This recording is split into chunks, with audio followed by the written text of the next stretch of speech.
ખ્રિસ્મવાલા ભાઈઓ અને બહેનો, દરેકની એવી ઈચ્છા હોય છે કે આપણી પ્રાર્થનાઓ એ સાંભળવામાં આવે, પરંતુ ઘણી બધી બાબતોમાં આપણી પ્રાર્થના જાણે કે સાંભળવામાં નથી આવતી એવું આપણને લાગે છે.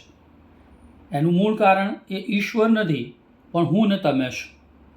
એના કેટલાક અવરોધો આજે હું તમારી આગળ મૂકવા માગું છું. એમાંનું પહેલું છે યાકૂબ 1:6-7 કલમ પ્રમાણે જોઈએ તો એ અવિશ્વાસ છે. જ્યારે આપણે પ્રાર્થના કરીએ તો શંકા રાખ્યા વગર વિશ્વાસથી માગવાનું જરૂર છે, કારણ કે જો શંકાથી માંગીએ છીએ તો એ વ્યક્તિ પવનથી ઉછળતા અને અફળાતા સમુદ્રના મોજા જેવો છે અને તેની પ્રાર્થના એ પરિણામે સાંભળવામાં આવતી નથી. એટલે પહેલો અવરોધ એ અવિશ્વાસ છે. બીજું છે માર્ક 11:25 પ્રમાણે માફી નહીં આપવાનો આત્મા, એટલે માફ નહીં કરવાનો આત્મા. જ્યારે કોઈ વ્યક્તિ આપણો અપરાધ કરે છે અથવા આપણું ખોટું કરે છે, આપણને નુકસાન પહોંચાડે છે, ત્યારે આપણે તેને માફ કરવાની જરૂર છે. આપણું માફ નહીં કરવાનું વલણ આપણી પ્રાર્થનામાં એ અવરોધ ઊભો કરે છે. માટે આપણે બીજાઓને માફ કરવાની જરૂર છે. જો માફ કર્યા વગર આપણે પ્રાર્થના કરીએ છીએ તો આપણી પ્રાર્થનામાં એ અવરોધ ઊભો કરે છે. ત્રીજી બાબત, ગીતશાસ્ત્ર 66:18 પ્રમાણે બુંડાઈ.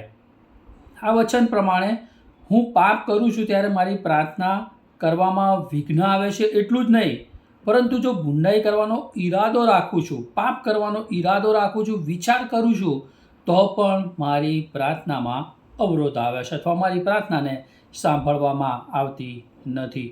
ચોથું જે કારણ છે, જે અવરોધ છે, એ તો યાકૂબ 4:3 પ્રમાણે કે અઘટિત માંગણી. મારી જે જરૂરિયાત છે, ખરેખર મારે જેની જરૂર છે એ જ બાબતો આપણે માંગવાની જરૂર છે. આપણે અઘટિત માંગણી કરવાની જરૂર નથી. માટે 4 અવરોધો આપણે જોયા.